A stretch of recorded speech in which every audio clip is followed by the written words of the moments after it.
What's up guys, Jordan here. Now today's video is actually from last week's live Q&A in the Affluent Academy Facebook group. Every week we host these Q&As, we answer questions for any of the students, and last week I had a bit of a rant. I was ranting about numbers and the importance of numbers when you're working with any social media marketing client, and actually the profit margins and how you can work that out and the impact that has on your ads and the results that you can get for your clients. Now, you're gonna have to bear with me. It's a little bit low resolution. I screen recorded this straight from Facebook, but trust me, I needed you to see this, everyone on YouTube, because it's very, very important for your success as an agency owner. Now, today I'm going to the new house. So if you haven't seen already, I'm getting a new Affluent HQ. It's the house of my dreams. It's gonna be amazing. We've got so much going into this, meeting the developers because it's a new build and there's a few things we're gonna change. Hopefully, I'm gonna get the house tour recorded for you within the next maybe 2 or 3 weeks, because I'm moving in a week's time. So it's going to be amazing. I cannot wait for that. And there's going to be loads more vlogs coming. I'm going to be recording a lot more content in that new house. Hopefully we're going to be going up to 2 uploads a week.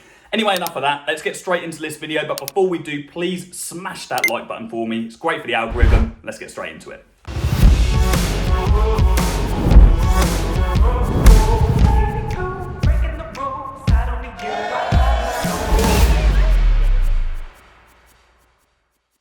One of the first things you need to understand when working with any e-commerce business is how much money can I spend to get them a purchase, right? So for example, if you're working with an e-commerce company and you're trying to sell a £100 client or £100 product, right? $100 product, you need to know their profit margin. It's one of the first things you want to ask an e-commerce company before you sign them up. You don't want to sign up an e-commerce client, find out their profit margin is like 10%. The lower the profit margin, the harder it is for you to get results for them, right? You want to be working with e-commerce clients, preferably who have got a minimum of 40% profit margin, right? We work with e-commerce clients who've got like 70, 80, 90% profit margins, info product clients who have got 95% profit margins, which makes it incredibly easy for us to get results for them, right? But those kind of clients are harder to sign. You need more credibility, you need more case studies, right? But don't be signing up e-commerce clients who've got like 10, 20% profit margins, because a 20% profit margin means that you need to get 5 times ROAS, 5 times return on investment. So you need to spend £100 and get them £500 back for them to break even, right? So this is why profit margins are so important with e-commerce. So you're selling a $100 product for an e-commerce client. They've got a 40% profit margin, right? That means that you can spend, that means they profit $40 from their $100 per product, right? That means that you can spend up to $40 per purchase for that client to break even, right? Does that make sense? So it's like 2.2 times ROAS or 2.5 times ROAS or something like that. So you know that once you do 2.5 times ROAS, that client is breaking even. Anything above that is profit for that client, minus your service charge, minus your ad spend, whatever, right? But it's really important for you to understand how much you can spend per purchase before you start running ads, right? You could be running ads for this client and be turning off ads which are getting, I don't know, £20 per purchase for this £100 product. And you could be turning it off because you think that $20 is too much money per purchase, when actually their profit margin allows you to spend up to $40 for you to break even for that client. So it's vitally important that you understand the profit margin before you start running ads. Now, even bigger than that, the bigger picture with e-commerce, the bigger picture with brick and mortar, the one fundamental that so many people forget is the fact that it's not about the face value return on investment that you get for your clients. It's not always about, okay, we spent £100 and got you £300 back, or we spent £1,000 and we got you £4,000 back. That's just one nice thing. That's just, okay, here's the face value return on investment. But the biggest thing about running advertisements for any client, brick and mortar especially, is that knock-on compounding repeat business. It's the lifetime value of a customer.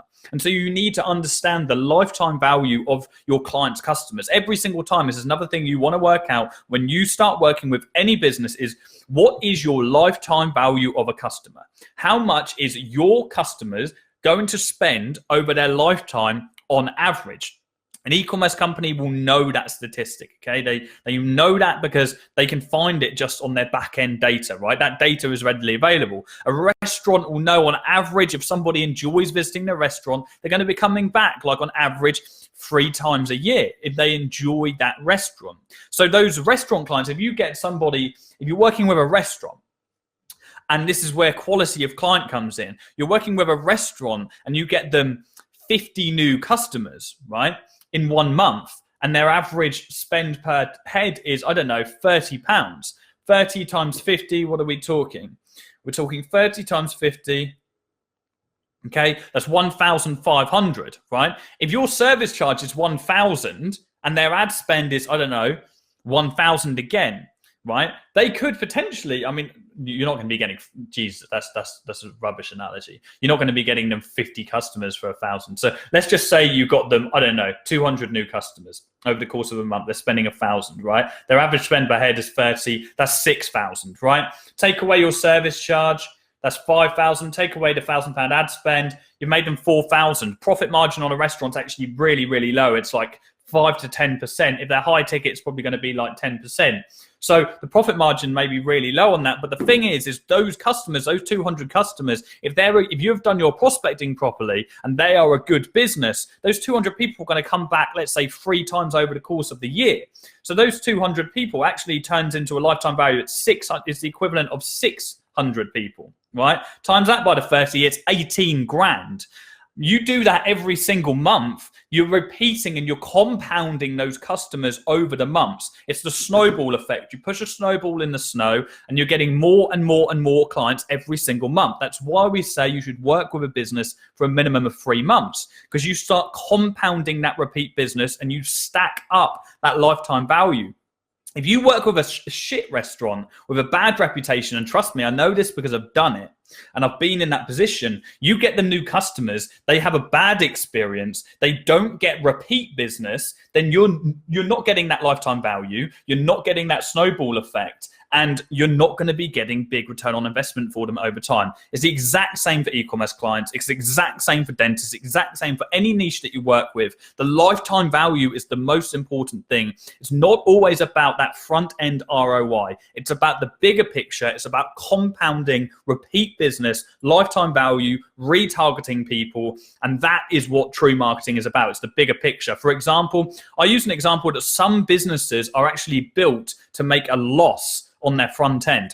For example, the 15-minute agency book, I haven't got it with me right now. The 15-minute agency book funnel is built to make a loss on the front end. I am happy making a loss on the 15-minute agency front end funnel, because I know my back-end retargeting to upsell people on the Affluent Academy is so much more profitable. The lifetime value of my customers is like $200 per customer. So whilst I may lose $20 to get somebody to buy my book or to get a free copy of the book, over the lifetime value on average, I will make $200 per customer. So it's about the bigger picture. And so it's the same with e-commerce clients as well.